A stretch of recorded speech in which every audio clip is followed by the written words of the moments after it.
Imagine waking up in a world where your job is assigned, your news is controlled, and your neighbors might be listening a little too closely. This was everyday life for millions of people living in the Soviet Union. In today's video, we'll take a calm, fascinating journey into what life was really like behind the Iron Curtain, from daily routines and housing to work, food, family, and quiet moments of hope that existed alongside strict control.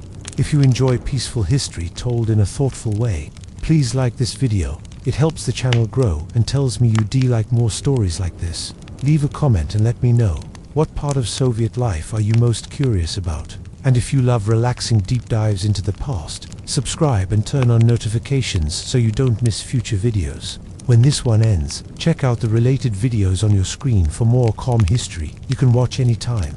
Now, let's step back in time. In the early years of the 20th century, Russia did not feel like a country about to change the world. It felt tired. Most people lived quietly, working the land or laboring in factories that never quite paid enough. Winters were long. Food was uncertain. Power belonged to a distant Tsar who ruled more by tradition than presence. For generations, life moved slowly, and most people assumed it always would. Then, in 1917, everything broke at once. The Russian Revolution did not arrive as a clean moment, like a page turning. It arrived as confusion, strikes, soldiers refusing orders, crowds filling streets not entirely sure why they were there. One government fell, another tried to stand up and immediately collapsed. Authority slipped through everyone's fingers. For ordinary people, the revolution did not feel heroic. It felt unstable. Shops closed, prices changed overnight, trains stopped running. Nobody was certain who was in charge, or who would be tomorrow, and then the Bolsheviks took control. They promised three simple things: bread, peace, and land. Not poetry, not comfort, just survival. And for a country exhausted by war and hunger, that was enough. The old world of the Tsars vanished quickly. Titles meant nothing now. Churches lost power. Noble families packed what they could and disappeared. Portraits were pulled down from walls. Streets were renamed. Even time itself would soon be adjusted, because the new government believed the past had been badly organized and could be improved. But revolutions do not pause to let people catch their breath. Civil war followed almost immediately. Red Army against White Army, brother against brother, neighbor against neighbor. The countryside burned while cities starved. Food shortages became normal. Violence became background noise. For many people, ideology mattered less than bread. A bowl of soup was more convincing than a political speech. Yet ideology was everywhere. The Bolsheviks did not just want power. They wanted to reshape daily life. Work was no longer just work. It was a moral duty. Time was no longer personal, it belonged to the state. Even family life came under new scrutiny. Marriage, parenting, belief, and loyalty were all redefined. And this happened quickly. One year you were a peasant tied to the land. The next, you were a worker in a grand historical process. People were told they were no longer subjects, but builders of a new society. Whether they felt ready or not was not part of the discussion. Habits did not change as fast as slogans. People still woke up early, still worried about food, still loved their children and argued with their spouses. But now these ordinary actions were wrapped in big ideas about history, progress, and class struggle. The old certainties were gone. New ones had not fully arrived. For many, the early Soviet years felt like living inside an unfinished building. Walls half-built, rules rewritten mid-sentence, promises painted on signs, while the ground beneath them was still muddy. And yet, there was hope. For factory workers who had never owned anything, the idea of equality felt powerful. For peasants who had lived under landlords, the promise of land felt real. For young people especially, the Soviet future sounded exciting. The world was being rebuilt, and they were invited to help. Sometimes, that invitation felt more like a command. The government experimented constantly. Work schedules were adjusted, traditional holidays were removed, new ones invented. Even the calendar was briefly changed, because the old one was considered too religious and too Western. Imagine waking up one morning and being told the week now worked differently. That is how ambitious the transformation was. Not all of it worked. Factories struggled. Trains broke down, grain deliveries failed, cities depended on villagers that no longer trusted the system. Hunger returned again and again, quietly reminding everyone that ideas alone do not fill stomachs, but survival forced adaptation. People learned new language, Old words became dangerous. New phrases became necessary. You learned when to speak, when to stay quiet, and when to nod, even if you did not fully understand what you were agreeing to. The Soviet Union officially formed in 1922, after years of war and chaos. On paper, it was a union of republics, bound together by socialism. In reality, it was a fragile structure held together by exhaustion, hope, fear, and habit. For the average citizen, life did not suddenly improve or collapse. It simply continued, under new management. You still woke up early. You still worried about food. You still tried to protect your family. But now you did so in a world that watched more closely, spoke louder about the future, and demanded belief as much as labor. Ideology seeped into small choices. Which newspaper you read, which meetings you attended, what you said in public versus what you said at home. People learned quickly that the revolution was not something you watched. It was something you lived inside of, whether you wanted to or not. And perhaps the most important change was psychological. For centuries, people had lived under rulers they did not question. Now they were told they were part of history itself, that the future depended on them, that their work mattered in ways it never had before. This was empowering and exhausting. The early Soviet years were not yet the rigid system they would become. They were fluid, experimental, sometimes chaotic. Rules existed, but enforcement varied. Loyalty was praised, but survival still required flexibility. Most people did not debate Marxism at the dinner table. They debated whether there would be bread tomorrow. And so, quietly, a new kind of normal began to form. A normal where ideology shaped routines, where uncertainty was constant, where adaptation became a skill passed from one generation to the next. This was the birth of the Soviet world, not as a finished system, but as a daily adjustment, a life lived between promises and reality.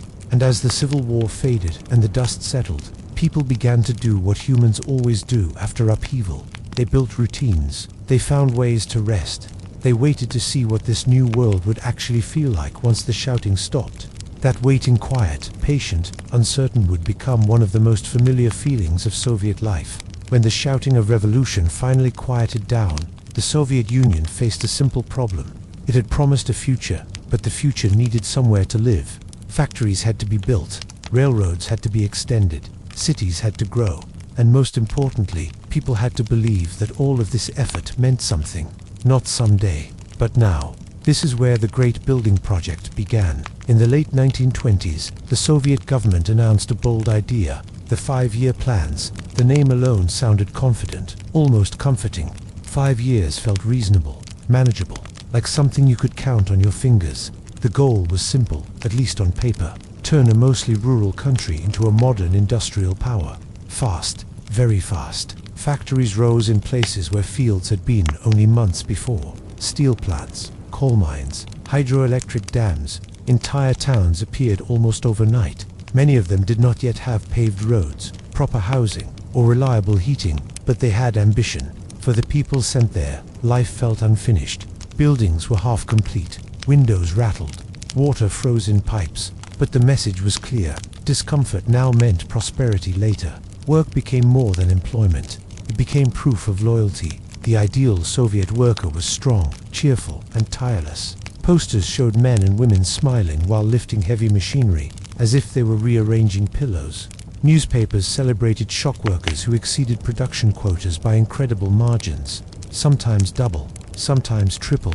How they did this was rarely explained. In real life, shifts were long, very long. Machines were loud and often dangerous. Safety was discussed, but productivity was discussed louder. People worked with cold hands in winter and overheated halls in summer. Breaks were short, days blurred together. Still, many felt pride. To build something permanent after so much destruction felt meaningful. You were not just earning wages, you were participating in history. Or at least, that is how it was framed. Every workplace had meetings, speeches, slogans. Banners hung above factory floors reminding workers that time was precious and laziness was counter-revolutionary. Even exhaustion had to be hidden, because fatigue did not look good on posters. Productivity was moral. If you worked hard, you were a good citizen. If you worked harder, you were a hero. If you questioned the pace, you were suspicious. Most people did not question it openly. They adapted. Some found ways to slow down without being noticed. Others competed sincerely, hoping recognition might bring better housing or extra food rations. A few truly believed that suffering now would build a fairer world for their children, and for many, there was no real choice. Employment was expected, refusal stood out. Standing out was dangerous. Construction sites became symbols of the new Soviet rhythm. Concrete poured day and night. Cranes moved like slow metal animals against grey skies. Workers slept in barracks close to their jobs, waking early to whistles and sirens. The sound of work defined daily life. Even cities that already existed were reshaped. Old buildings were repurposed. Churches became warehouses or clubs. Private shops disappeared, replaced by state-run stores that looked identical from town to town. Uniformity was not an accident. It was a feature. If buildings looked the same, life felt organized, predictable, controlled, at least in theory. In practice, shortages followed construction everywhere. There were never enough tools, or spare parts, or skilled labor. Deadlines were missed, then officially met anyway. Reports looked better on paper than they did in reality. Paper mattered. Numbers mattered. Reality adjusted itself to match reports, not the other way around. Still, people kept working. They woke early, walked to factories through snow or dust, clocked in, did their part. Some days were harder than others. Some days brought small victories, a completed section, a working machine, a hot meal, and sometimes humor appeared. Workers joked about impossible quotas, about machines that broke the moment inspectors arrived, about slogans that promised abundance while lunch remained thin soup and bread. These jokes stayed quiet, shared carefully. Humor was allowed, but only in safe amounts. Despite everything, cities grew, industry expanded. The Soviet Union changed shape quickly, faster than anyone had imagined. And for ordinary people, the pace itself became exhausting. There was little time to rest. Even rest felt ideological. Leisure had to be productive, educational, approved. Idleness was discouraged. Doing nothing was seen as a missed opportunity to improve yourself for the collective. The future always needed more effort. But at night, after shifts ended and machines finally fell silent, another life appeared. People sat on bunks or narrow beds, shared tea, talked about aches and plans, wrote letters home. Some believed deeply in what they were building. Others simply focused on surviving the next day. Belief varied. Routine did not. Brick by brick, the Soviet world took physical form. Concrete replaced wood. Steel replaced soil. Villages shrank as cities expanded. Life became louder, faster, heavier, and slowly, people adjusted their expectations. Work was no longer something you left behind at the end of the day. It followed you home, into conversations, into pride, into fear. Your output reflected your worth. This way of thinking would last for generations. By the end of the 1930s, the Soviet Union looked nothing like it had before. It stood taller, louder, stronger, but it also asked more from its people than ever before. And most people gave what they could. They learned the rhythm of machines, the language of slogans, the quiet skill of endurance. They were building socialism, yes, but they were also building habits. Habits of obedience, of effort, of patience. Habits that would define daily Soviet life long after the cranes stopped moving and the plans were declared complete. And in the spaces between shifts, beneath unfinished ceilings and peeling paint, people began to settle into a new normal. A normal made of work, repetition, and the beliefs, sometimes sincere, sometimes forced, that all of this effort would eventually lead somewhere worth arriving at. By the time the factories were running and the plans were proudly declared successful, the Soviet city had fully arrived. It did not arrive gently. It arrived in straight lines, right angles, and large blocks of concrete that seemed to rise all at once. For many people, this was their first experience of city life. Villages emptied as young workers moved toward construction sites and industrial centers, following jobs, promises, or simply necessity. The Soviet city was designed, not grown. Unlike older European cities that twisted around rivers and centuries of habit, Soviet cities followed plans drawn on paper. Streets were wide, buildings were aligned, neighborhoods were organized by function. Housing here, factories there, parks placed where planners thought people should rest. Beauty was not the priority. Order was. Apartment blocks stretched across districts like long grey ships. They looked nearly identical, sometimes even down to the stairwells and door handles. This was intentional. Uniform housing suggested equality.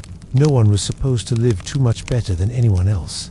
From the outside, the buildings felt cold, flat, repetitive. From the inside, they felt practical. Small kitchens, narrow hallways, rooms just large enough for beds, tables, and family life compressed into careful arrangements. For many, this was still an improvement. Indoor plumbing mattered. Central heating mattered, even if it sometimes failed. Running water, when it worked, felt modern. After years of war and scarcity, a private apartment even, a modest one, felt like progress. The Soviet city was also loud. Trams rattled along tracks early in the morning and late into the night. Buses groaned under the weight of commuters. Factory whistles marked time better than clocks. People learned their day by sound.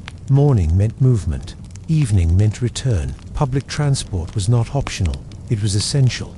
Most people did not own cars. The city moved together, shoulder to shoulder, coats brushing, bags knocking knees. Silence was rare, privacy even rarer.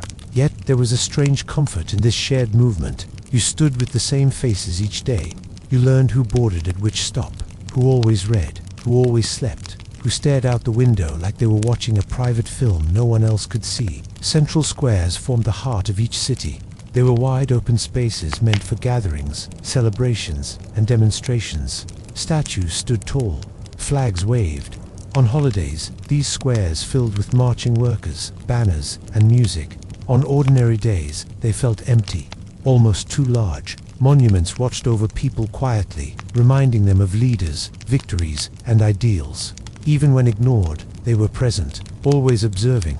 Courtyards between buildings became informal social spaces. Children played there. Elderly neighbors sat on benches, wrapped in coats, discussing weather and rumors. Laundry hung from lines. Conversations floated through open windows in summer. These shared spaces blurred the line between public and private life. You were rarely alone, even when you wanted to be. Stairwells echoed. Footsteps traveled icily. Voices carried. People learned to recognize neighbors by sound alone. Who walked quickly, who dragged their feet, who coughed at night. The city taught awareness. You became careful without thinking about it. Careful what you said. Careful who might overhear. Not paranoid. Exactly. Just alert. Like living in a house where walls listened, even if they never spoke back.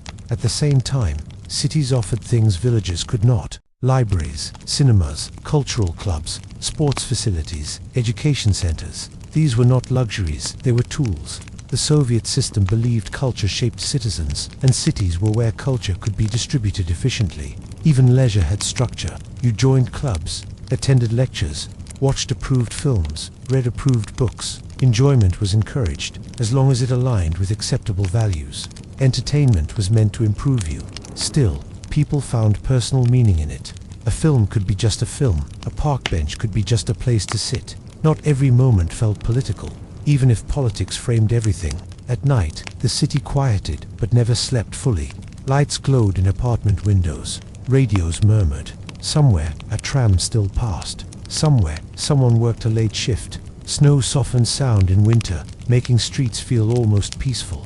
Footsteps on frozen ground became a familiar rhythm. For newcomers, the Soviet city could feel overwhelming. Too many people, too much noise, too much sameness. But over time, it became predictable, and predictability mattered.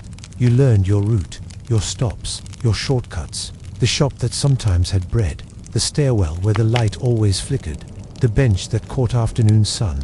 Small landmarks created a sense of belonging. Control was built into the city's design, but so was community.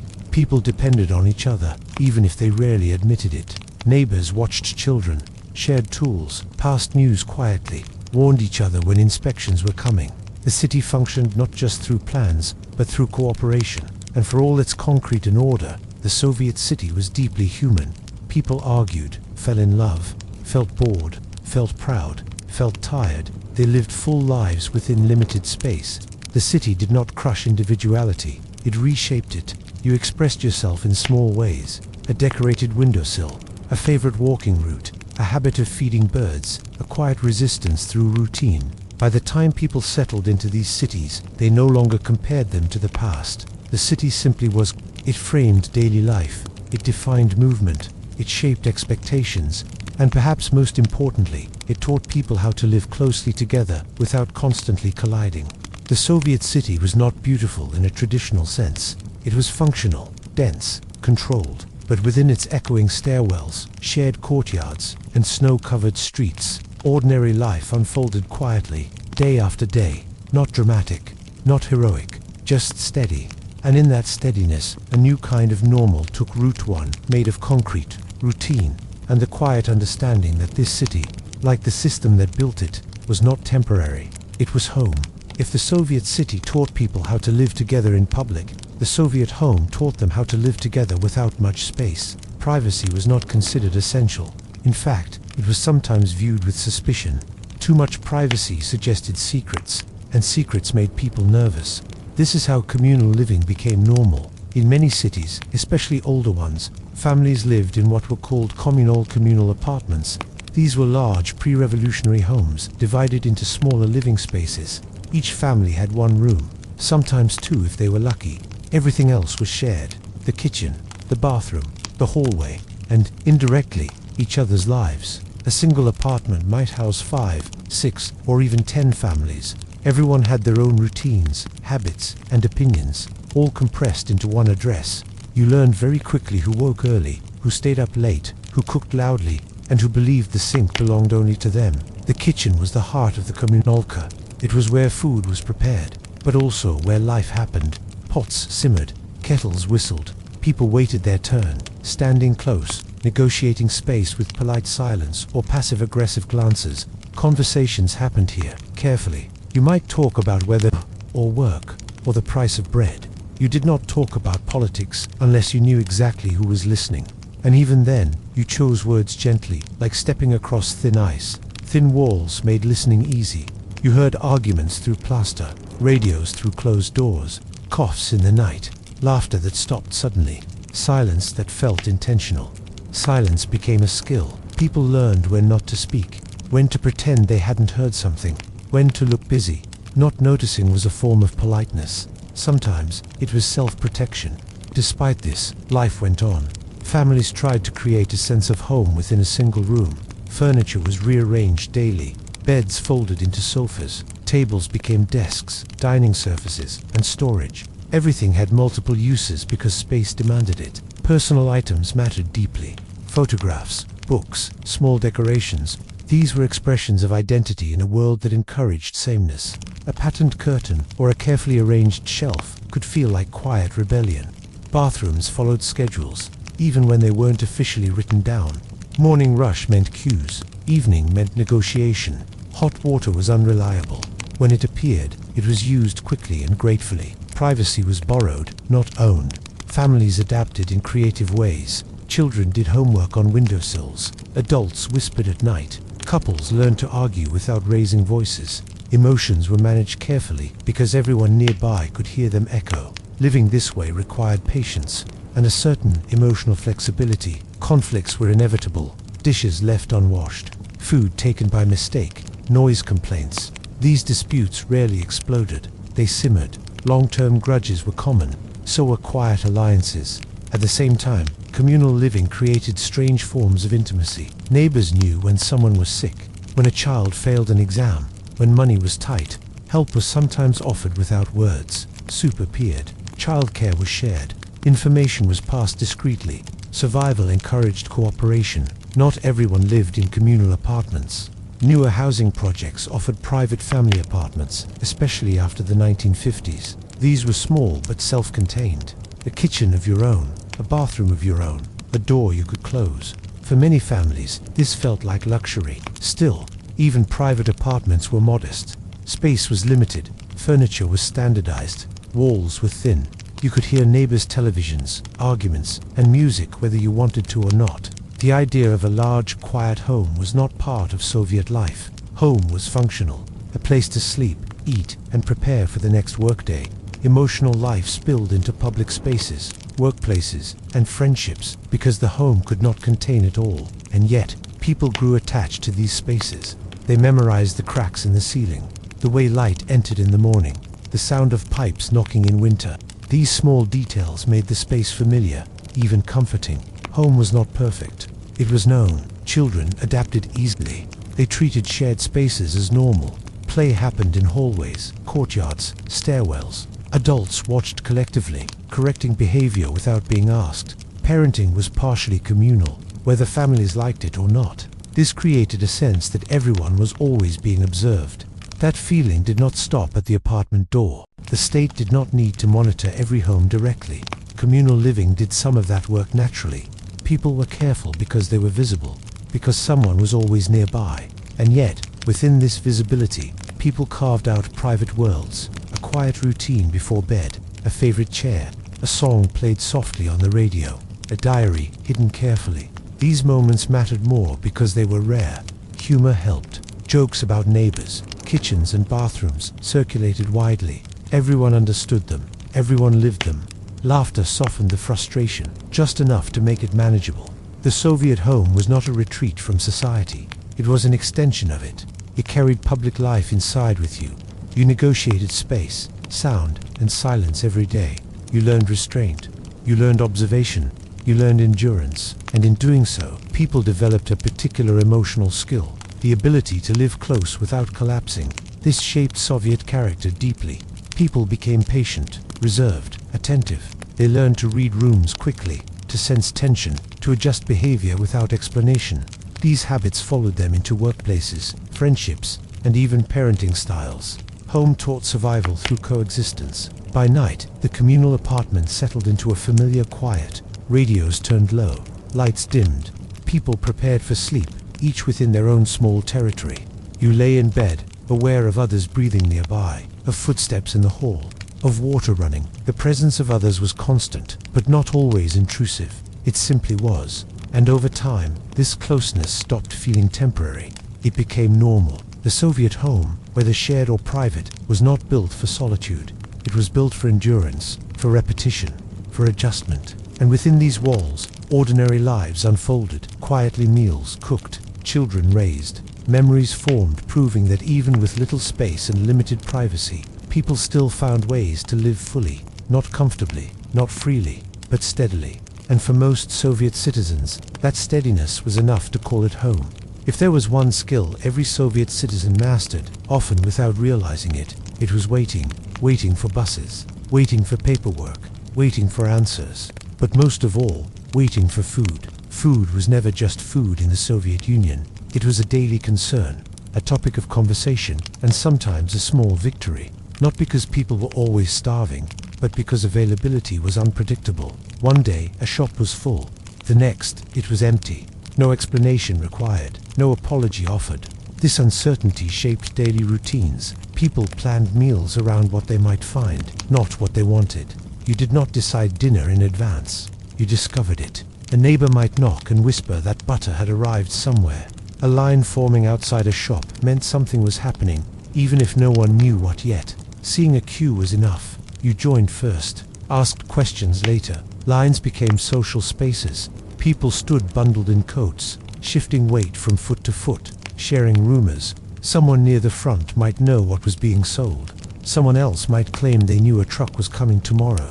Nobody was entirely sure, but hope kept the line intact. Waiting was not passive. It required strategy. You learned which shops received deliveries on which days. You remembered which clerk might save something under the counter. You sent children or grandparents to stand in line early, holding places for others. Families coordinated like small supply networks. Rationing existed at various times, especially after wars or during crises. Cliff-ons controlled quantities. Everyone received the same amount, at least on paper. In reality, access varied. Location mattered. Timing mattered. Connections mattered most. This is where favors entered daily life. If you knew someone at a bakery, you might get fresher bread. If you had a cousin in a warehouse, you might get sausage before it disappeared. These were not considered crimes. They were considered survival. The system ran on paper. Life ran on relationships. Food itself was simple, heavy, filling. Bread was essential. Potatoes appeared in endless forms. Cabbage, beets, grains. Meat was less common, sometimes saved for holidays or special occasions. When it appeared, it mattered. Nothing was wasted. Leftovers became new meals. Bones made broth. Stale bread became something else. Creativity thrived under limitation. Recipes passed quietly between families. adjusted for whatever ingredients happened to exist that week. Seasonal rhythms mattered. Summer meant abundance from gardens and dochas. People grew what they could. Tomatoes, cucumbers, herbs. Jars lined shelves, filled with pickles, jams, and preserves meant to last through winter. These homemade stores provided comfort when shops did not. Winter returned everyone to waiting. Empty shelves were not shocking. They were familiar. People looked, sighed, and moved on. Disappointment was brief. Complaining loudly served no purpose. Acceptance became emotional armor. There were moments of sudden abundance. Oranges might appear for New Year. Chocolate might arrive unexpectedly.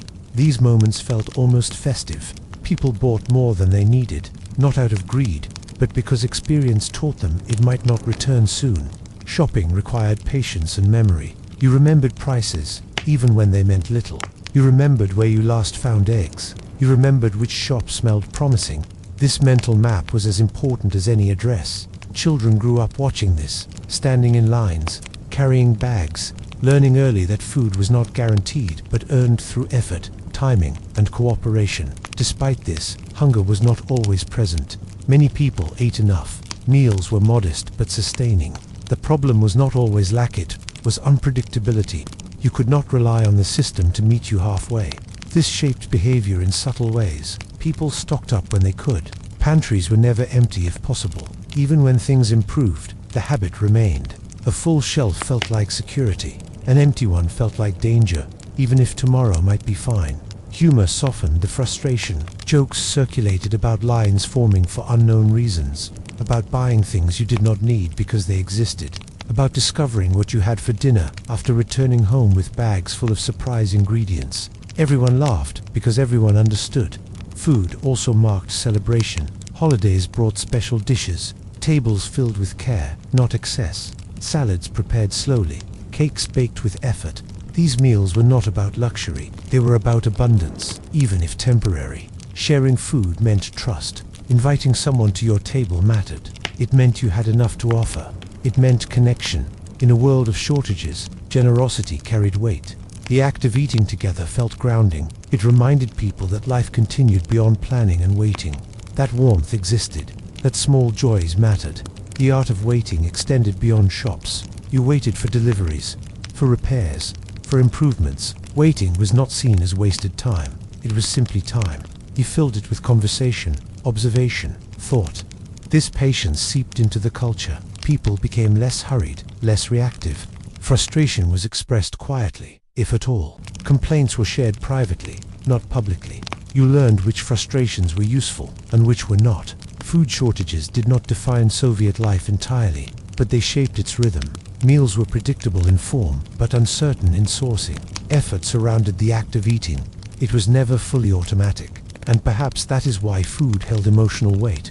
A warm meal after standing in line felt earned. A successful shopping trip felt like accomplishment. Feeding your family felt like proof that you were managing, even when systems failed. Over time, people stopped expecting ease. They expected effort. And in that expectation, they found a strange stability. Waiting became routine. Shortages became background noise. Meals became moments of comfort carved out of uncertainty. Life did not revolve around hunger. It revolved around adaptation. And in kitchens across the Soviet Union, as soup simmered and bread was sliced carefully, people sat down to eat not lavishly, not freely but steadily. And for most, that steadiness was enough to keep going. In the Soviet Union, work was not just something you did, it was something you were. From a young age, people learned to answer a simple question: what do you do? Not as small talk, but as identity. Your job explained your place in society. It told others who you were, how useful you were, and how seriously you should be taken. Employment was guaranteed. In theory, no one was supposed to be unemployed. This was often presented as a great achievement, and in many ways, it was. The fear of losing your job, so common elsewhere, felt different here. You were expected to work, and the state was expected to provide work. Choice, however, was limited. You worked where you were assigned, where you were trained, or where you were needed. Changing jobs was possible but not easy. Careers followed paths shaped by education, connections, and state demand, not personal passion. Still, most people accepted this. Workplaces were communities. Factories, offices, schools, hospitals, and farms all functioned as small social worlds. You spent long hours with the same people. You knew their habits, their moods, their strengths, and their weaknesses. Collectives mattered. You were not evaluated only as an individual. You were part of a group. If the group succeeded, everyone shared credit. If it failed, responsibility spread evenly, sometimes unfairly. Meetings were constant. There were meetings to plan work, meetings to evaluate work, meetings to discuss meetings. Some were meaningful, many were not. People learned how to listen without listening, how to appear engaged while thinking about dinner. This was a skill. Trade unions existed, but they did not function like independent worker advocates. Instead, they organized benefits, vacations, and cultural events. A union might help you get access to a holiday resort, a concert ticket, or a children's summer camp. These perks mattered. A voucher for a rest home by the sea was highly valued. Not everyone received one. Those who did felt lucky, even proud. Rest was earned, not assumed. Work performance was tied to ideology. You were expected not just to do your job, but to believe in its purpose. Slogans reminded you that your labor contributed to a greater cause. Walls displayed portraits of exemplary workers. Names appeared on boards honoring productivity and loyalty. Some people took this seriously. They worked hard, took pride in exceeding expectations, felt genuine satisfaction in recognition. For them, work offered meaning, structure, and a sense of belonging. Others performed belief. They learned which phrases to repeat, when to clap, when to nod. This did not mean they were dishonest. It meant they were practical. Survival required understanding the difference between what was expected publicly and what was felt privately. Monotony was common. Many jobs involved repetition, assembly lines, paperwork, maintenance. Day after day, the same tasks. Creativity was limited by rules, quotas, and supply shortages. Initiative was encouraged in theory, but mistakes carried consequences.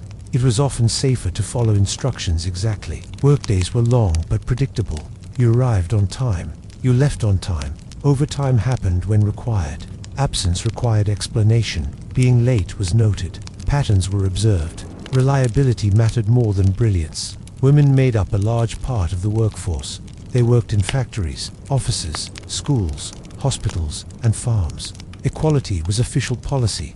In practice, women often carried double responsibility, full-time work and primary household duties.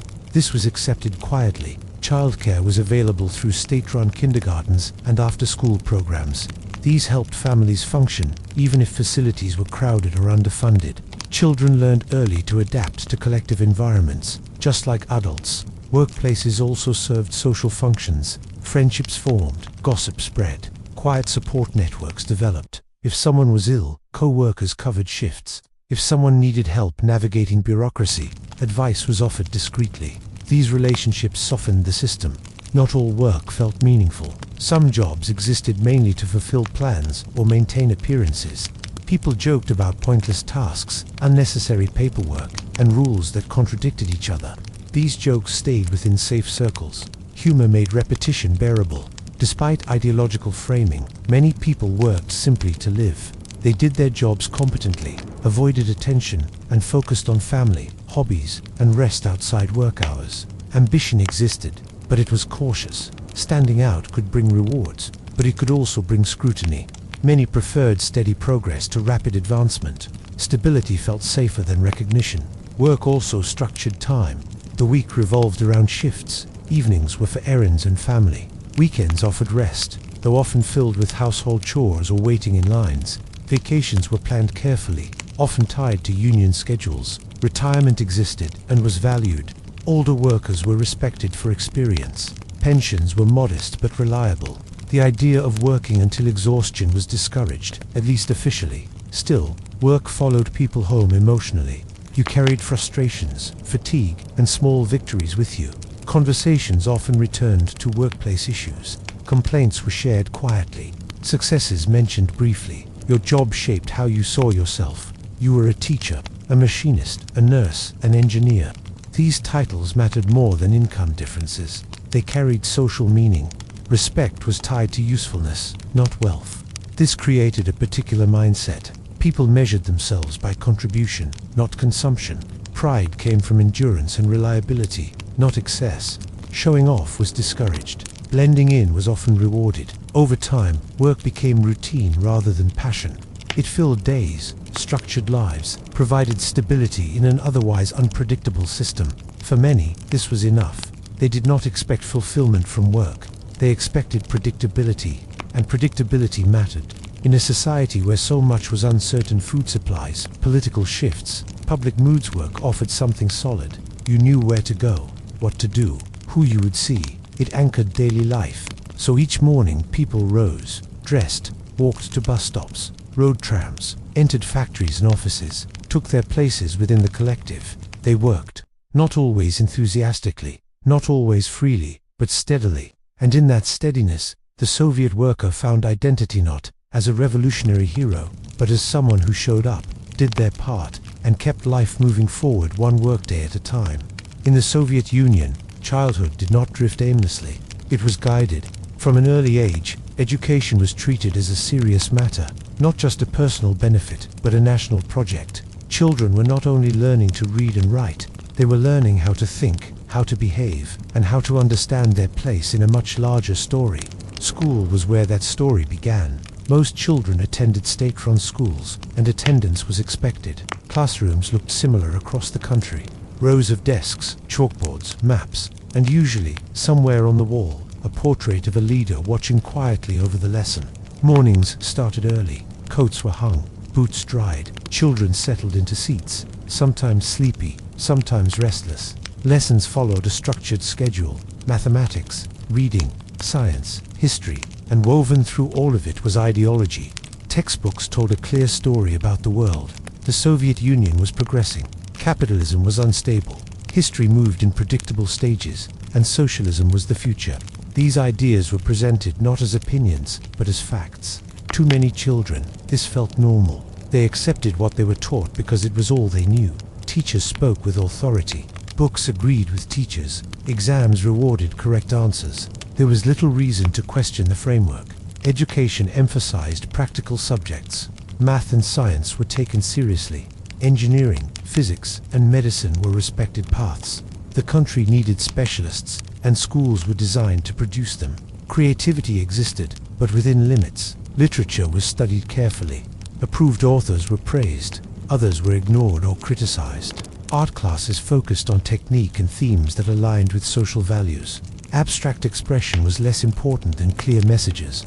Still, children found joy in school. Friendships formed quickly. Games filled recess. Notes were passed quietly during lessons. Teachers could be strict, but many were dedicated. They believed education could improve lives, and often it did. For children from rural or working-class families, school offered opportunity.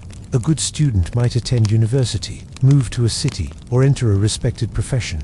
Education became one of the few paths upward that did not rely entirely on family background. This mattered. Youth organizations played a large role in shaping identity. Young children joined the Little Octobrists. Older ones became pioneers. Teenagers might join the Komsomol, the Communist Youth League.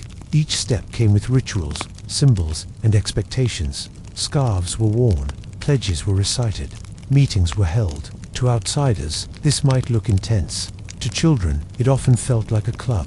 There were activities, camps, songs, and events. Participation brought social inclusion. Refusal raised questions. Most joined willingly, not always because of belief, but because belonging mattered. Being part of the group made life easier. It brought trips, recognition, and sometimes better opportunities. These organizations taught discipline and cooperation. They encouraged volunteering, teamwork, and loyalty. They also taught children how to speak in approved language, how to present themselves, and how to navigate expectations. This was preparation. School did not just teach subjects, it taught behavior. Children learned when to raise hands, when to speak, when to stay quiet. They learned that rules existed, and that following them brought stability. Punishment was not always harsh, but it was consistent. Curiosity was encouraged, but within boundaries. Asking how something worked was welcome. Asking why things were organized a certain way was less so. Over time, many children learned which questions were safe and which were better left unasked. This was not always oppressive. Often, it was subtle. Teachers avoided controversial topics. Students mirrored them. Silence filled gaps where doubt might have lived. This silence became familiar. At home, lessons continued indirectly. Parents helped with homework, shared opinions cautiously. Some repeated official narratives. Others hinted at complexity through tone, pauses, or carefully chosen words. Children learned to read these cues quickly. They understood that school and home were different spaces. Exams were important. Grades mattered. A strong academic record opened doors. Weak performance limited options. Pressure existed, but it was framed as responsibility rather than competition. Failure was disappointing, not disastrous. Higher education was accessible to many. Universities were respected institutions. Admission depended on grades, exams, and sometimes background. Ideological loyalty could help, but technical skill mattered greatly. Students studied seriously. They lived in dormitories, shared meals, debated ideas quietly late at night. For some, university life felt freer than earlier schooling. Exposure to literature, science, and philosophy expanded perspectives. Still, boundaries remained. Certain topics were avoided. Certain books were difficult to find. Libraries were curated carefully. Knowledge existed, but access was uneven. Despite this, many Soviet citizens received strong educations. Literacy rates were high. Scientific achievement was a point of pride. Teachers were respected figures, even if underpaid. Education gave structure to youth. It organized time, shaped expectations, provided a sense of direction. Children knew what came next. School led to work. Work led to stability. Stability was valued. Not every child embraced this path. Some resisted quietly, skipped meetings, lost scarves, paid minimal attention. Others embraced it fully, believing sincerely in the system's promises. Most fell somewhere in between. They learned what was required, did enough, focused on friendships, hobbies, and dreams that fit within the framework. School days passed quickly. Years blurred together. Children grew taller. Voices changed. Responsibilities increased. And before they realized it, they were no longer being shaped. They were expected to shape others. The Soviet education system did not produce identical citizens, but it produced adaptable ones. People who could function within rules, who understood hierarchy, who valued stability. These habits followed them into adulthood, at work, in family life, in public behavior. Education left its mark, not just in knowledge, but in posture, tone, and expectation. It taught people how to exist within a system without constantly colliding with it. And for many, that lesson mattered more than any equation or historical date. As school bells rang and classrooms emptied each afternoon, children spilled into streets and courtyards, laughing, running, momentarily free of structure. Tomorrow, the routine would resume. But for now, childhood continued, guided, shaped, and quietly preparing the next generation to live inside a world where certainty mattered. Questions were chosen carefully, and learning was never just about facts. It was about fitting in, and doing so well enough to keep moving forward. In the Soviet Union, information did not wander freely. It traveled on approved roads, at approved speeds, toward approved conclusions. This did not mean people lived in constant confusion. On the contrary, things often felt very clear. The problem was not lack of messages. It was abundance of the same message, repeated calmly, confidently, and everywhere. Newspapers arrived daily. Radio played from morning to night. Later, television entered living rooms, flickering softly in the evenings. The news had a steady tone, serious, reassuring, certain. The country was progressing. Production was increasing. The future was secure.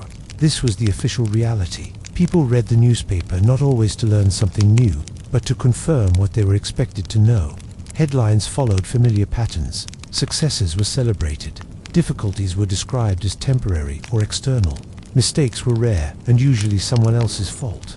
Foreign news felt distant and simplified. Other countries were unstable. Strikes, crises, unemployment. These stories reinforced the idea that life elsewhere was chaotic, while life at home, even if imperfect, was steady and meaningful. Radio played an important role, especially earlier on. Many homes kept it on in the background. Music, announcements, speeches, the voice of the state blended into daily life like furniture. You did not sit and listen closely all the time. You absorbed it indirectly. Posters filled public spaces, bright colors, strong faces, simple messages. Work harder, be vigilant, trust the future. They decorated factories, schools, stairwells, and streets. Over time, people stopped noticing them consciously. They became part of the wallpaper. Parades and holidays made ideology physical. People marched, flags waved, music played. Participation was expected, but enthusiasm varied. Some felt genuine pride. Others enjoyed the break from routine. Many simply followed the crowd. It was easier that way. The key feature of Soviet media was consistency. Stories did not contradict each other. Tone rarely changed. There were no loud debates or competing narratives. This created a sense of stability, even when reality felt uncertain. If something was not mentioned, it effectively did not exist. This silence mattered. Accidents, shortages, and conflicts were sometimes ignored entirely. People noticed, of course. They lived these experiences. But without public acknowledgement, events stayed unofficial, discussed privately or not at all. This created a split reality. Public truth and private truth coexisted without directly colliding. People learned to navigate both. You accepted the public version outwardly and adjusted your understanding inwardly. This was not always cynical. Many people genuinely believed parts of the official narrative. They believed the country was improving. They believed their work mattered. They believed sacrifices were necessary. These beliefs were reinforced daily. Doubt existed, but it was often quiet. Television, when it became widespread, was treated with respect. Programming was limited. Schedules were predictable. News programs were formal. Entertainment was controlled, but not joyless. Films showed idealized lives, moral lessons, and historical victories. Characters worked hard, supported each other, and overcame challenges together. Problems existed, but they were solved through collective effort. These stories were comforting. Watching television in the evening became a shared ritual. Families gathered. Neighbors sometimes joined. Discussions followed, though carefully. You might praise a performance or comment on a plot, but deeper analysis stayed internal. Foreign broadcasts existed, but access varied. Some people listened secretly to outside radio stations late at night, adjusting antennas carefully, volume low. These moments felt risky and exciting, even if the content was not shocking, just different. The contrast between voices was noticeable. Different pacing, different concerns, different assumptions. But listening required effort, and effort always carried risk. Most people relied on official media and adjusted expectations accordingly. The language of propaganda was distinctive. Words like heroic, historic, and inevitable appeared often. Problems were framed as challenges. Failures became lessons. The future was always brighter, just slightly ahead. This language shaped thought. People began to speak this way naturally. At meetings, in reports, in everyday conversation, it was not always insincere. It was simply the language available. Over time, slogans lost sharpness. They became familiar sounds, like a clock ticking, present, but not demanding attention. You heard them, nodded internally, and moved on with your day. This created a calm surface. Life felt orderly, even when it was not. Media smoothed edges, reduced anxiety, provided explanations, even if they were incomplete. Humor adapted. Jokes about newspapers and announcements circulated quietly. People laughed, not because they rejected everything, but because they recognized exaggeration. Laughter helped maintain balance. You could accept the system without believing every word. Children absorbed official narratives easily. They repeated slogans, drew pictures of happy workers, memorized stories of progress. This was their starting point. Complexity came later, if at all. Adults learned selective listening. They focused on practical information, schedules, announcements, changes in rules. The rest faded into background sound. This was not ignorance. It was efficiency. Too much attention to contradictions was tiring. Most people preferred stability to constant questioning. Media also created shared experiences. Everyone read the same headlines, watched the same programs, heard the same speeches. This created common reference points. Conversations began easily. Agreement required little effort. Disagreement required caution. And so, the official reality held, not because everyone believed it fully, but because it was easier to live alongside it than to constantly push against it. Public life flowed smoothly when you followed the script. Private life remained more flexible. People formed opinions quietly, adjusted beliefs slowly, shared doubts only with trusted friends. This separation became second nature.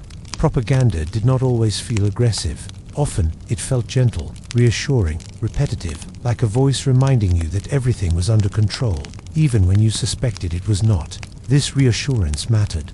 In uncertain times, certainty even borrowed certainty offered comfort. So people listened, read, watched, absorbed, and then went about their lives, cooking dinner, helping children with homework, preparing for work the next day. Media framed the world, but it did not fully define it. Between headlines and lived experience, people created their own understanding, not loudly, not dramatically, quietly. And that quiet negotiation between official reality and personal truth became one of the most defining features of everyday Soviet life. Not rebellion, not blind belief, just careful balance, a way of moving through the world without drawing attention, while still holding on to one's own sense of what felt real. Officially, the Soviet Union did not believe in God, at least, not the kind found in churches, mosques, or synagogues. The state promoted atheism as a sign of progress. Religion was described as outdated, unscientific, and tied to old systems of power. Faith, according to official teaching, belonged to the past, not the future. This did not mean belief vanished. It simply moved. In the early years, many religious institutions were closed or repurposed. Churches became storage buildings. Bells were silenced. Religious education disappeared from schools. Public worship became rare, sometimes risky. Faith was pushed out of public view. For some people, this was painful. Religion had shaped family life for generations. Rituals marked births, marriages, and deaths. Suddenly, these familiar anchors were gone or had to be practiced quietly. For others, the change felt less dramatic. Some welcomed a break from tradition. Some had never been deeply religious to begin with. Others replaced faith with belief in progress, science, or the collective future. Atheism became part of education. Children learned that religion was superstition. Science explained the world more clearly. History lessons framed belief as something people turned to before understanding reality. These ideas were taught calmly, without anger. Faith was not attacked loudly, it was dismissed politely. This approach was effective. Over time, public religious expression faded. You rarely saw open worship. Religious holidays disappeared from calendars. Language shifted. Expressions once tied to belief were replaced with neutral phrases. But belief did not disappear entirely. It went indoors. Older generations often held on to faith quietly. Icons were kept in drawers. Prayers whispered before sleep. Candles lit behind closed curtains. These acts were private, not performative. Children sometimes learned about religion from grandparents, not parents. Stories were told carefully, without instruction to repeat them outside the home. Silence protected belief. In rural areas, traditions lasted longer. Distance from central authority allowed for flexibility. Churches might remain open, or services held infrequently. Faith blended with routine rather than doctrine. In cities, faith became more personal. People believed without institutions, without community, without visible markers. Belief turned inward. For some, faith became symbolic rather than literal. Lighting a candle felt comforting, even if belief wavered. Ritual mattered as memory, not obligation. Other forms of spirituality filled the space. People believed in luck, in fate, in small signs. Superstitions lingered quietly, knocking on wood, avoiding certain days. These habits felt harmless and familiar. The state did not concern itself much with these details. As long as belief stayed private, it was tolerated.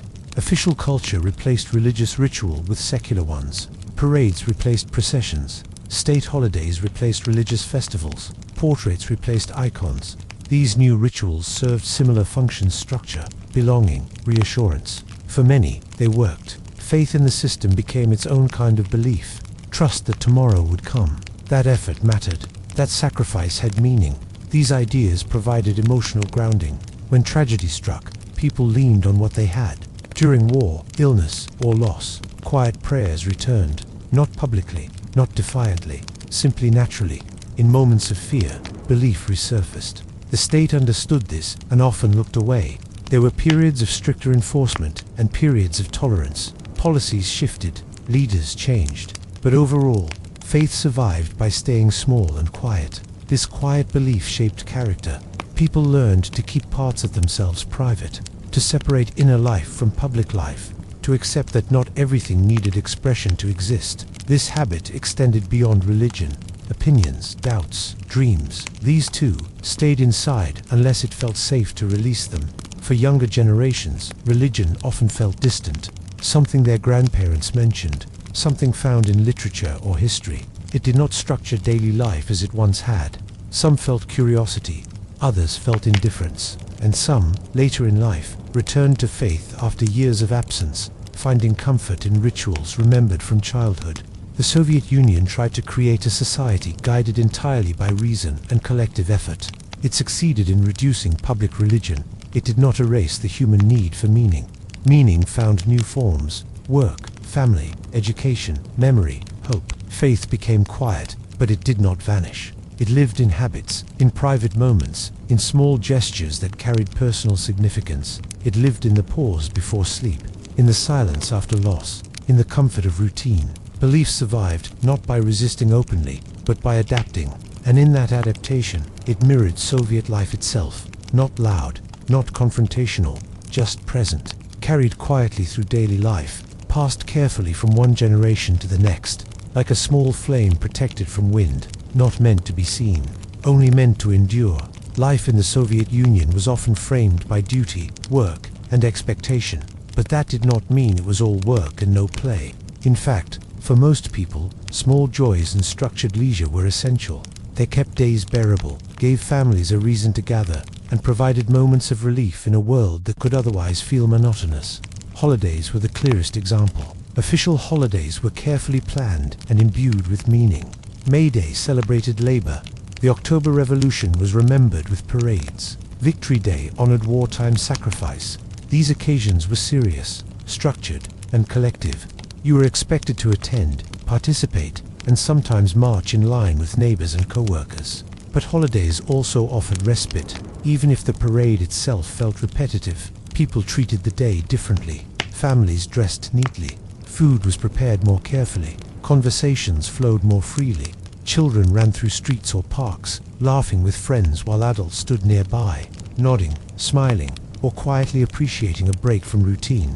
The dacha was another small miracle of leisure. These country cottages, often modest, sometimes extravagant depending on connections and luck, provided a space to escape the grey apartment blocks. Summers at the dacha were a rhythm, tending the garden, digging potatoes, picking berries, and brewing tea.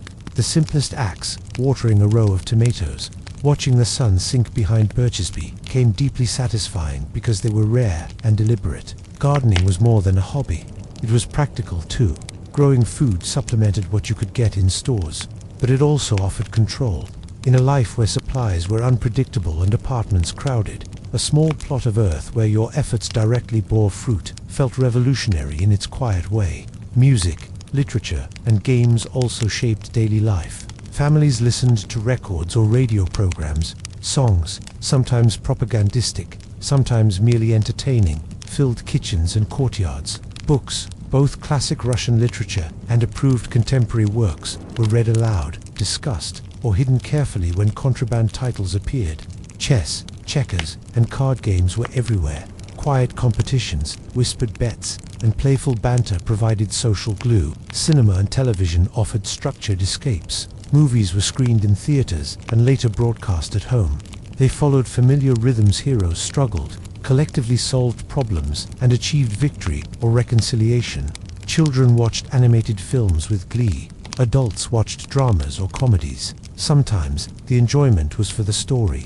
Sometimes for the chance to laugh or sigh collectively with others. Even ordinary weekends held rituals. After work on Friday, families ran errands, shopped if supplies were available, prepared food, and gathered for small pleasures. Sundays might include walks in parks, visits to neighbors, or sitting quietly with a newspaper. Leisure was embedded in routine, not separate from it. The simple act of sharing meals became a form of leisure. Even if ingredients were modest, a table set with care, a tea kettle on the stove, and conversation between family members created a rhythm of pleasure and security.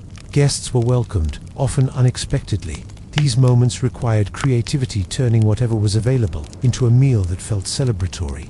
Hobbies thrived in small spaces. Some painted, sewed, or built models.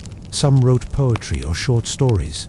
Children drew, cut paper, or staged little performances in stairwells. Adults learned that amusement could be carved from the mundane. You did not need a theater or expensive equipment. Imagination sufficed. Even humor found a place. Jokes circulated in whispers. They could be about work, bureaucracy, shortages, or absurd rules. Sharing these jokes offered a sense of relief, community, and subtle rebellion. Laughter became a private form of resistance, small and safe, yet satisfying. Leisure also encouraged subtle rebellion. Listening to foreign radio, watching contraband films, or reading banned books became ways to assert personal freedom quietly. These moments were treasured because they were rare, fleeting, and private. Summer evenings at the dacha perfectly captured the rhythm of these joys. Children ran barefoot across grass. Adults sipped tea, chatting softly while smoke from grilled vegetables drifted in the breeze. The sound of a neighbor hammering a fence mingled with birdsong. The horizon glowed orange as the day ended. Life felt ordinary, yet extraordinary in its calm simplicity. The Soviet system sought to regulate leisure to clubs, sports teams, libraries, and cultural houses organized events. Attendance was encouraged, sometimes expected, but usually welcomed. People could join if they wanted structure or opt for quiet activities at home. Either way, leisure remained intertwined with routine. Even in the harshest years, these small joys persisted. A snowball fight in winter, a homemade cake for a birthday, a summer swim in a river, a long walk through a quiet street lined with apartment blocks. Life contained moments that were private, personal, and profoundly human. Leisure was not extravagant. It was practical, communal, and adaptive. It did not require wealth or abundance, just imagination, time, and presence. And in these moments, people experienced life beyond work, bureaucracy, and shortages. They laughed, rested, played, and connected. In doing so, they preserved their humanity. They found stability not just in routines, but in pleasure, however small, however simple. And as night fell over the Soviet city, as children returned from streets and parks and adults settled after chores, these small joys offered a quiet sense of comfort. Life was orderly, life was predictable, life was sometimes difficult, but life also contained warmth, laughter, and fleeting beauty. And that was enough to keep moving forward, day after day, season after season, year after year. Fear in the Soviet Union was rarely loud. It did not usually arrive as shouting, arrests in the street, or dramatic confrontations. Those things happened, especially in certain periods, but for most people, fear was quieter. It lived in habits, pauses, and careful choices. It lived in what was not said. The state maintained powerful security services. Over the decades, their names changed: Cheka, NKVD, KGB, but their role remained the same. They existed to protect the system from internal threats, and threat could mean many things: criticism, doubt, wrong words at the wrong time. Most citizens never met an officer, many never saw an arrest, but everyone knew the services existed. That knowledge alone shaped behavior. People learned early to be careful. At work, conversations stayed professional. Political discussions followed official language. If someone repeated a newspaper headline, others nodded. If someone praised a leader, agreement came quickly. Silence was often safer than honesty. This did not mean people lived in constant panic. Most days felt ordinary. People went to work, stood in lines, cooked dinner, watched television. Fear did not interrupt these routines. It simply hovered behind them, like background noise. The idea of informants added to this tension. It was widely believed that someone, somewhere, might be listening. A coworker, a neighbor, even a friend. Whether this was true in every case mattered less than the belief itself. Uncertainty did the work. You did not know who repeated conversations, so you adjusted what you said. Jokes were shared carefully. Opinions were softened. Complaints were framed as humor or fatigue rather than criticism. People became skilled at reading rooms. You learned when to speak freely and when to stay quiet. At home, with trusted family, words flowed more easily. In public, speech became cautious and measured. Children learned this too.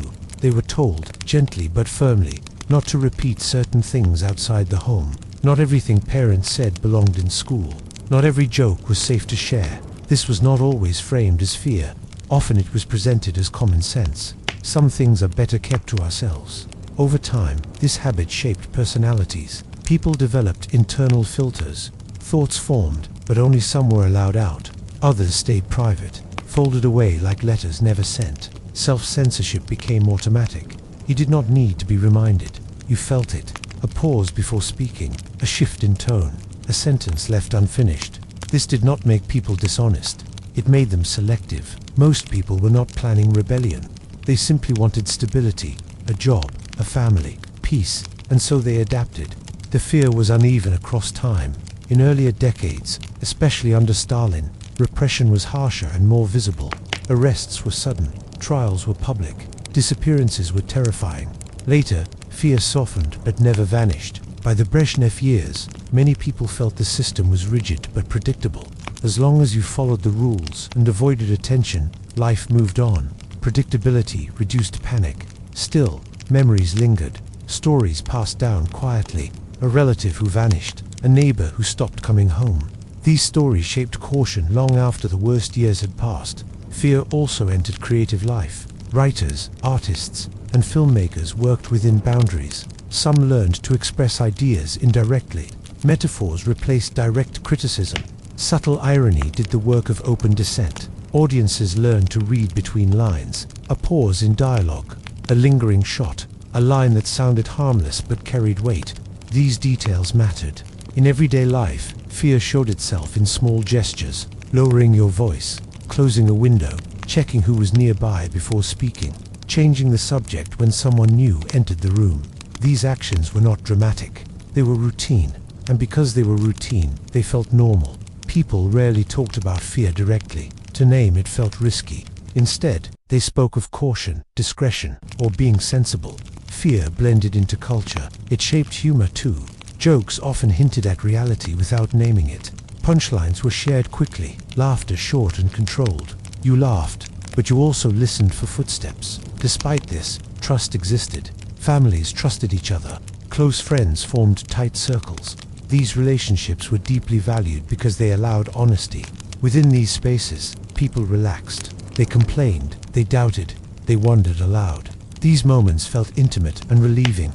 The contrast between private openness and public restraint became a defining feature of life. People lived in layers, an outer layer for work and public life, an inner layer for family and trusted friends, and sometimes a deepest layer known only to oneself. This layered existence required energy. It was tiring, but it was also effective. It allowed people to function. The system relied on this adaptation. It did not need constant force. Most control came from habits people developed themselves. Fear, once internalized, maintained order quietly. Yet fear never fully crushed humanity. People still helped each other, shared food, offered advice, celebrated birthdays, fell in love. Life continued, even with limits. Some people felt resentment, others felt resignation. Many felt both at different times, but most focused on what they could control: their work, their families, their evenings, their small joys. Fear existed, but it did not define every moment. It was like cold weather, uncomfortable, always present in winter. Something you dressed for, planned around, but did not constantly think about. You learned how to live with it, and when night came, when doors were closed and voices lowered, people allowed themselves a little freedom. Thoughts wandered, doubts surfaced, dreams formed quietly. Fear might shape behavior, but it did not erase inner life. It simply taught people to guard it carefully, to protect it, to carry it quietly through the days until sleep arrived, and for a few hours, even fear let go. In the Soviet Union, the Second World War was not called the Second World War. It was called the Great Patriotic War. The name mattered. It framed the conflict not as a global event, but as a personal, national struggle for survival. Almost every family was touched by it, and long after the fighting ended, the war remained present in daily life, not loudly, but constantly. When the war began in 1941, it arrived suddenly and violently. Cities were bombed, villages burned, families were separated in days, sometimes hours. Men left for the front. Many never returned. Those who stayed behind carried the weight of survival. Factories were evacuated east. Women, teenagers, and the elderly took over production. Long hours, hunger, and exhaustion became normal. Children grew up quickly. Play was replaced by responsibility. Food was scarce. Bread was rationed. Meals were small. Hunger became a constant companion. People learned to stretch what little they had, sharing when possible, enduring when not. The front was far away, but the war felt close.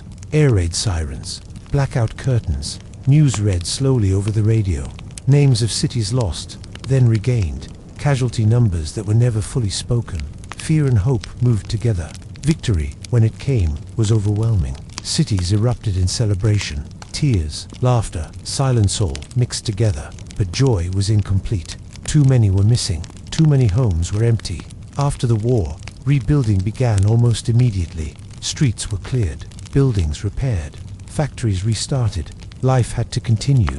There was no time to stop and grieve fully. Grief was carried quietly. Trauma was rarely discussed openly. There were no therapy sessions, no public conversations about emotional scars. People coped by working, by focusing forward, by staying busy. The war became a shared memory. Stories were told within families. A grandfather who fought, a grandmother who survived a siege, a neighbor who never came back. These stories were repeated, refined, and passed down. Some details were softened, others became sharper with time. Public memory was carefully shaped. Victory Day became sacred. Parades honored soldiers. Medals were worn proudly. Monuments were built in city centers and village squares. Eternal flames burned steadily. These spaces were quiet, respectful. Children were brought there. They learned names, dates, and lessons. They learned that sacrifice mattered, that survival was collective. The war became a moral foundation. It justified hardship. It explained suffering. It reinforced unity. We endured worse, people would say, when faced with shortages or frustration. This phrase carried weight. The war also shaped identity. To be Soviet was to have survived together, to have suffered and won. This narrative united generations and regions. Even those born long after the war felt its presence. They grew up surrounded by symbols, songs on the radio, films on television, stories in textbooks. The war was not history, it was memory. For veterans, memory lived in the body, in injuries, in sleep, in sudden silences. Some spoke often, others never spoke at all. Both were common. Children learned when not to ask questions, a pause in conversation, a distant look. These signs were understood. War memory also created deep respect for stability. Chaos was feared, peace was valued. Even an imperfect peace felt precious after what had been lost. This shaped attitudes toward authority and order. Better routine than uncertainty, better predictability than upheaval. The cost of change felt too high. As years passed, the war receded but never disappeared. Anniversaries came and went. Wreaths were laid. Names were read aloud. Time moved forward, but memory stayed anchored. For many, the war explained everything. Why life was hard, why discipline mattered, why sacrifice was praised, why complaints felt small compared to what came before. The war became a reference point. It lived in language, in gestures, in expectations, and at night, in quiet homes, it lived in stories told softly, not for the state, not for pride, but for remembrance, a name, a face, a moment frozen in time. The war was over, but it was never finished. After the war, the Soviet Union did not relax immediately. The wounds were too fresh, the fear too familiar, but slowly, things began to shift. After Stalin's death in 1953, a period known as the thaw began. It was not warm, exactly, more like less cold. The pressure eased just enough for people to notice. Prisoners were released, some censorship loosened, certain truths were spoken aloud, cautiously. For the first time in years, the future felt slightly less fixed. People listened closely. New books appeared. Films became more personal. Writers explored ordinary emotions, not just heroic ones. People discussed these works quietly, sometimes excited, sometimes unsure how far they were allowed to go. Hope flickered. The thaw did not overturn the system, but it changed the tone. Fear softened. People breathed a little easier. Conversations expanded, even if limits remained. Then, gradually, the momentum slowed. By the mid-1960s, the Soviet Union entered what many later called the era of stagnation. Life stabilized, but it also stopped moving forward in meaningful ways. This stability was comforting. Jobs were secure, routines were predictable, expectations were clear. Most people knew what tomorrow would look like, and the day after that. Surprises were rare, but this calm came at a cost. Ambition faded, innovation slowed, belief in grand ideals weakened. People stopped expecting dramatic improvement and focused instead on managing daily life. This was the age of compromise, not dramatic compromise, small, practical ones. You did your job, even if it felt pointless. You attended meetings, even if you stopped listening. You repeated slogans, even if they no longer inspired you. In return, the system mostly left you alone. This arrangement suited many people. Life was not exciting, but it was manageable. Families formed, children grew, apartments improved slowly, people adapted, cynicism grew quietly. People learned to distinguish between official language and reality. Public optimism became routine. Private skepticism became normal. This split was understood by everyone. You played your role, others played theirs. No one pretended too hard. Humor reflected this mood. Jokes about bureaucracy, inefficiency, and empty promises circulated widely. They were less fearful now, more resigned. Laughter carried acceptance rather than defiance. Daily life settled into rhythms, morning commutes, workdays that blurred together, evenings at home, weekends at the dacha. Years passed without major change. This predictability shaped a generation. People learned patience. They learned how to wait without expectation. They learned how to find meaning in small improvements rather than big transformations. Change felt abstract.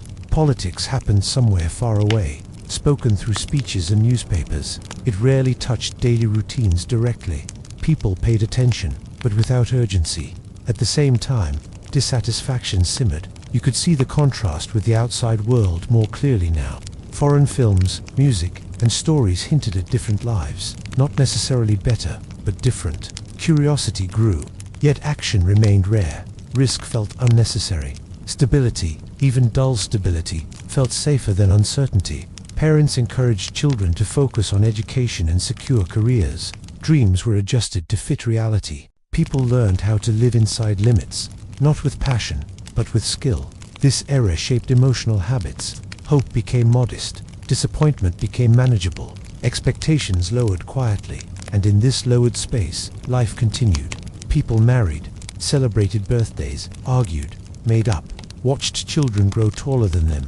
These ordinary milestones mattered more than ideology. The system faded into the background. It was present, but no longer inspiring or terrifying.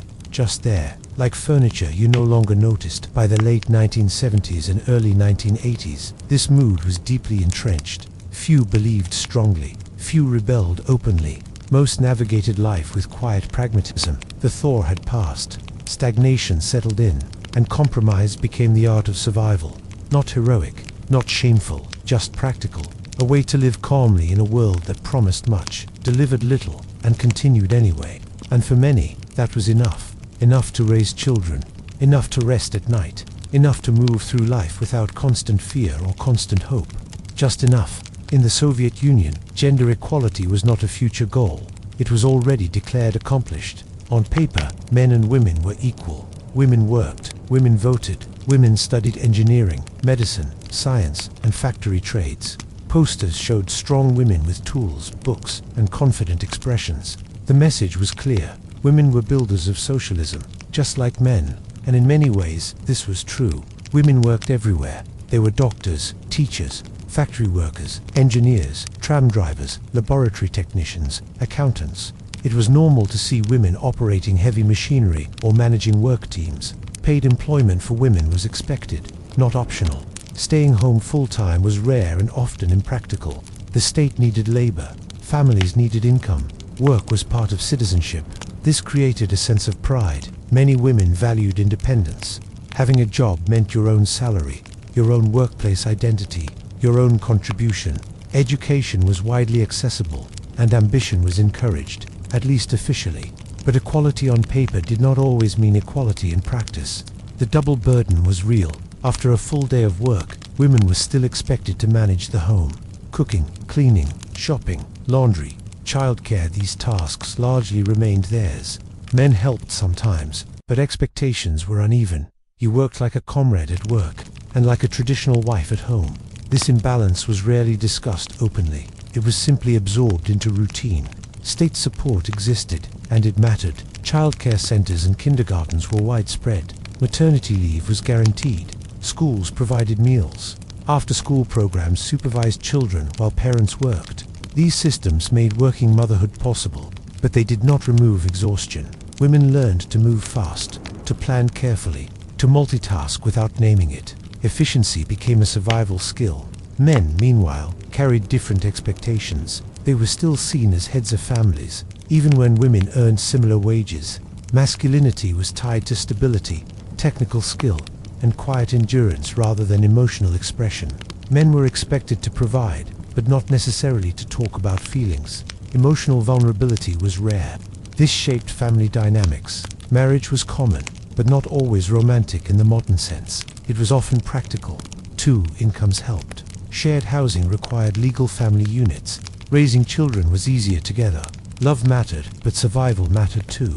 Divorce was legal and relatively accessible. Rates were high compared to many other societies. This was not always seen as scandalous. If a marriage did not work, people separated. Life moved on. Still, divorce carried stress, housing complications, childcare arrangements, social judgment, especially for women with children. Families adapted as best they could. Extended families played a major role. Grandparents were essential. They watched children, shared food, passed down habits, values, and quiet stories. In many households, 3 generations lived together or stayed closely connected. This created stability. Children grew up surrounded by adults with different experiences and expectations. Grandparents often softened the system's edges, offering emotional warmth and memory. Parenting reflected both ideology and instinct. Children were encouraged to be disciplined, educated, and socially responsible. Independence was valued, but obedience mattered. Parents wanted children to succeed within the system, not challenge it. At the same time, affection was real. Families celebrated birthdays, took photographs, saved small mementos. Love was expressed through care rather than words. Public displays of affection were modest. Private tenderness was common. Gender roles in childhood were subtle. Girls were expected to do well in school and help at home. Boys were encouraged to be capable and resilient. But both were pushed toward education and collective responsibility. Play was mostly shared. Boys and girls played together in courtyards and schools. Games were simple. Toys were limited. Imagination did most of the work. As children grew older, expectations diverged more clearly. Girls learned household skills alongside schoolwork. Boys were steered toward technical paths or military service. These paths felt natural because they were everywhere. The military loomed quietly in male life. Conscription was mandatory. Service was expected. It was framed as duty, maturity, and contribution. For many young men, it was a rite of passage. Families prepared for it emotionally. Letters were written, packages sent. Waiting became part of family life. Women were rarely conscripted, but war memory shaped expectations. Strength and sacrifice were admired in both genders, just expressed differently. Romance existed, but it was restrained. Dating happened at dances, universities, workplaces, and parks. Privacy was limited. Parents noticed, neighbors noticed. Still, young people found ways. Walks mattered. Long walks allowed conversation without walls listening. Relationships grew slowly, through shared routines rather than dramatic gestures. Marriage ceremonies were modest. Registry offices, simple celebrations, shared meals. Weddings were important, but rarely extravagant. What mattered was the beginning of shared life. Family life unfolded in small spaces. Apartments were crowded. Privacy was negotiated. Children shared rooms. Parents shared kitchens with relatives. Arguments were whispered. Affection was quiet. This closeness created tension and intimacy at the same time. People learned patience. Gender expectations shaped conflict. Women often felt overworked. Men sometimes felt unnecessary at home, but indispensable at work. These feelings rarely turned into public discussion. They became jokes. Humor absorbed frustration. Complaints softened into laughter. This release mattered. Sex education was minimal. Topics of intimacy were rarely discussed openly. Knowledge came through peers, magazines, or awkward conversations. Silence created confusion, but also curiosity. Despite this, families formed and continued. Children were born. Life cycles repeated. The system relied on this continuity. The state valued families. They produced workers, soldiers, and citizens. Family stability supported social stability. But families were also spaces where ideology softened. At home, people spoke differently, thought differently, remembered differently. Children learned the difference early. What belonged in school, what belonged at home. Gender roles, like many aspects of Soviet life, existed in layers. Official equality, practical imbalance, personal negotiation. People adjusted without naming it. They did what was necessary. They loved who they could. They raised children in a world that felt stable, limited, and familiar. And at night, when households quieted, when children slept and adults rested, family life revealed its real shape. Not ideological, not heroic, just human. Tired parents, sleeping children, tomorrow already waiting. And within that rhythm, gender and family were not theories. They were lived every day, in kitchens, bedrooms, courtyards, and quiet conversations that never made it into slogans but shaped life all the same. On paper, the Soviet economy was carefully planned. Factories produced what was needed. Stores distributed goods. Everyone worked. Everyone received. The system was supposed to be logical, fair, and efficient. In real life, things were messier. Goods existed, but not always where or when you needed them. Shelves could be full one week and empty the next. Shoes arrived in winter sizes during summer. Sausages appeared suddenly and vanished just as fast. So people adapted, quietly, creatively, constantly. This unofficial world was not called a black market by the people who used it. That sounded too dramatic, too criminal. Most thought of it as getting things done. The heart of this system was something called blatt. Blatt meant favors, connections, knowing someone who knew someone. It was not about money first. It was about relationships. You helped me today. I help you tomorrow. This was not seen as immoral. It was seen as practical. If your cousin worked at a meat factory, you might get better cuts. If your neighbor worked in a shoe store, she might save a pair in your size. If your co-worker had access to spare parts, suddenly your broken appliance worked again. No contracts, no receipts, just trust. Blatt relied on memory. People remembered who helped them, who owed them, who could be counted on. These networks took years to build and were treated carefully. Burning a connection was serious. These favors filled gaps the system left behind. The state provided basics, but variety was limited. Quality was uneven. Choice was rare. Blatt added flexibility. It allowed people to live better, not extravagantly, just more comfortably. Food was a major focus. Getting decent meat, fresh fruit, or special items required effort. People lined up, asked around, made phone calls, traded information. Did you hear butter arrived on Lenin Street? Go now, before it's gone. This information traveled fast. Standing in line was part of the process. Sometimes you waited hours. Sometimes you waited all day. People brought books, stools, thermoses. Queues became social spaces. Strangers talked, complained, joked, shared rumors. Someone might hold your place while you stepped away. This cooperation mattered. Sometimes goods arrive. Sometimes they didn't. When they did, relief spread through the line. When they didn't, disappointment was shared, which somehow made it lighter. Money played a role too. Officially, private trade was restricted, but money still moved quietly. Someone sold homemade goods. Someone repaired watches at home. Someone tailored clothes for neighbors. These services filled real needs. People rarely thought of themselves as criminals. They were skilled, helpful, useful. Selling foreign goods was riskier. Western jeans, records, cosmetics, these were prized. They symbolized difference, not just quality. Owning them felt special. Buying them required discretion. Transactions happened quietly. Word of mouth mattered. Trust mattered even more. Being careless could bring trouble. Still, demand remained strong. People wanted small pleasures, something different, something that felt chosen, not assigned. Informal life extended beyond goods. Rules were bent gently. You might sign for a sick day when you weren't sick. You might use work resources for personal needs. You might arrive late and leave early if no one noticed. These behaviors were widespread. They were rarely framed as cheating. They were framed as balance. The system took a lot. People took a little back. Housing involved its own informal strategies. Getting a better apartment could take years. People waited on lists, filled out forms, followed rules. But connections helped. A recommendation, a well-timed conversation, a favor returned. People did not see this as unfair. They saw it as survival. Official paths were slow. Informal ones were human. This parallel system required skill. You had to know when to ask, when not to, how to phrase requests, how to show gratitude without attracting attention. Tone mattered. Too eager felt suspicious. Too casual felt disrespectful. People learned this language early. Children watched adults navigate it. They absorbed the rules without instruction. Who to talk to, what to say, what not to say. This knowledge was valuable. It gave people a sense of agency. Even in a rigid system, there were ways to move. This informal world also built community. People depended on each other. They shared resources. They cooperated. Trust mattered more than ideology. A reliable person was valued more than a loyal one. This created quiet bonds. You helped someone fix a roof. They helped your child get school supplies. These exchanges created networks stronger than official structures. Of course, there were risks. Crackdowns happened. Rules tightened. Examples were made.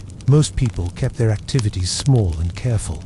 No one wanted attention. The goal was not wealth. It was normal life. A decent meal, warm clothes, a repaired radio, a child's birthday gift. These small victories mattered. Over time, this informal system became normal. It existed alongside official life, not against it. People went to work, attended meetings, followed rules. Then they navigated the gaps quietly. This dual existence shaped mentality. People learned flexibility. Rules were real, but not absolute. Authority existed, but so did negotiation. This made people practical rather than idealistic, clever rather than confrontational. The black market, in its broad sense, was not chaos. It was organized, careful, and deeply social. It relied on memory, reputation, and restraint. People knew limits. Crossing them was dangerous. Staying within them was manageable. There was even pride in skillful navigation, finding what others couldn't, fixing what others gave up on, making things work. This pride was quiet, no bragging, just satisfaction. The informal economy also softened inequality. Those with connections lived better, but most had some network. Total isolation was rare.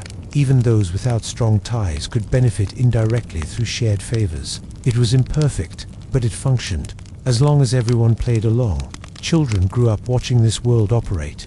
They learned that official rules were one thing, real life was another.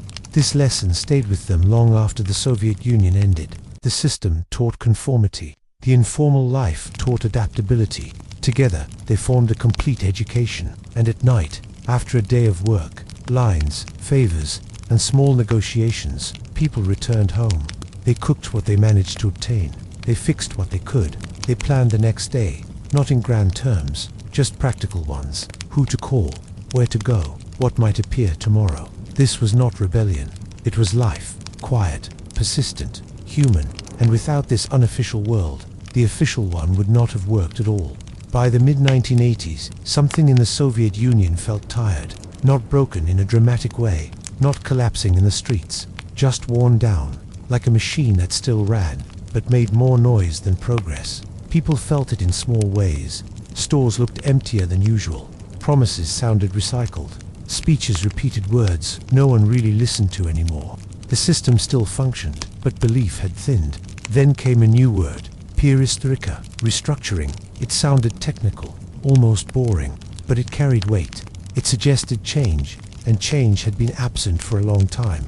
Another word followed, glasnost, openness. That word felt more dangerous. Together, they marked the beginning of the end, though almost no one understood that at the time. When Mikhail Gorbachev came to power, many people were cautiously hopeful. He was younger, he spoke differently. He acknowledged problems instead of pretending they did not exist. That alone felt new. Newspapers began printing things they never would have before. Past mistakes were discussed openly. History books were revised. Topics once forbidden entered public conversation. People read slowly. They reread. They check dates. At first, openness felt exciting. Finally, truths could be spoken. Finally, hidden things were named. Conversations changed tone. Kitchen talks grew louder. Jokes became less coded. For some, it felt like waking up.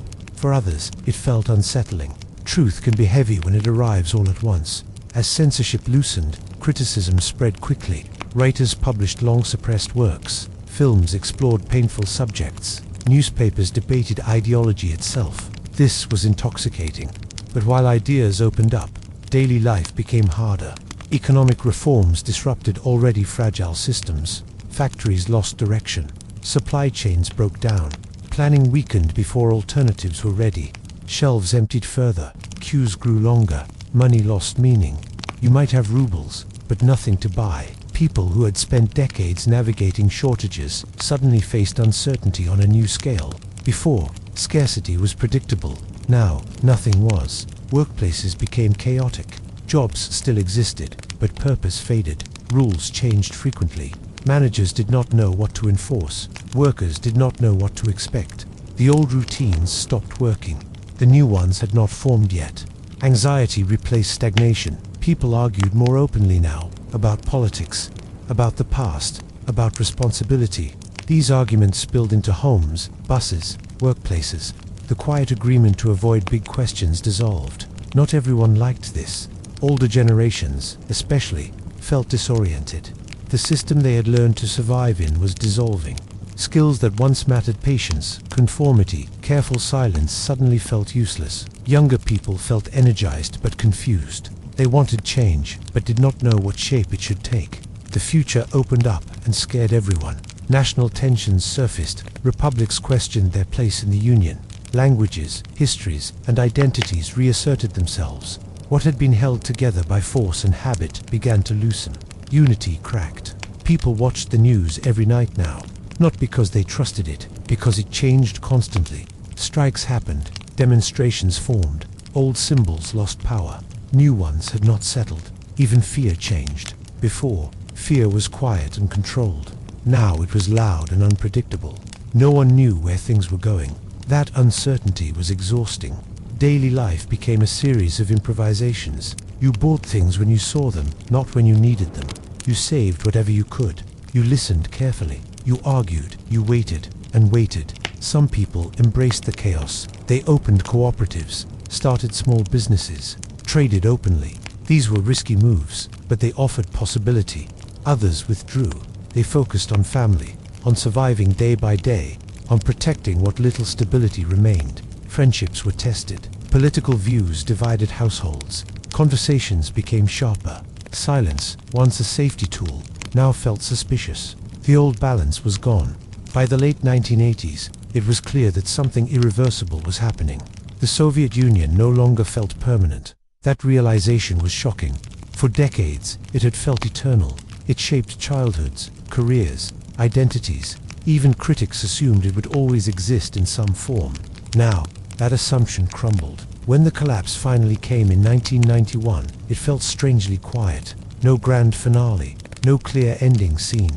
Just announcements. Flags lowered, new names introduced, old institutions dissolved. One day, the Soviet Union was there. The next, it wasn't. People watched on television, stunned. Some cried. Some felt relief. Some felt nothing at all. For many, the collapse felt personal. It wasn't just a state that ended. It was a life structure, a rhythm, a set of expectations that had shaped every decision. Suddenly, the rules changed. Savings vanished with inflation. Jobs disappeared. Pensions lost value. Crime rose. Inequality appeared quickly and sharply. Freedom arrived unevenly. Some adapted fast. Others struggled deeply. The transition was painful. People who had learned to live modestly now faced competition. People who had avoided risk now had to take it. Skills developed under socialism did not always translate. Confidence wavered. Nostalgia grew. Not necessarily for ideology, but for stability, for predictability, for a time when tomorrow felt known, even if limited. Memory softened rough edges. People remembered guaranteed work, cheap utilities, shared routines. They forgot or set aside the fear, the shortages, the constraints. Both memories were true. Life before had been restrictive. Life after was chaotic. Comparisons were inevitable. Families gathered and argued about what had been lost and what had been gained. These debates continue today. Because the Soviet Union did not disappear from memory. It lives on in habits, in ways people save things, in how they distrust authority, in how they rely on friends over institutions, in how they expect systems to fail and plan around that failure. For those who lived through it, the Soviet Union was not an abstract idea. It was childhood. It was routine. It was waiting in line. It was quiet kitchens and loud factories. It was jokes whispered and songs remembered. It was compromise. It was survival. And when it ended, People did not suddenly become new versions of themselves. They carried the old life with them, still do. Perestroika promised renewal. What it delivered was an ending without closure, a long goodbye.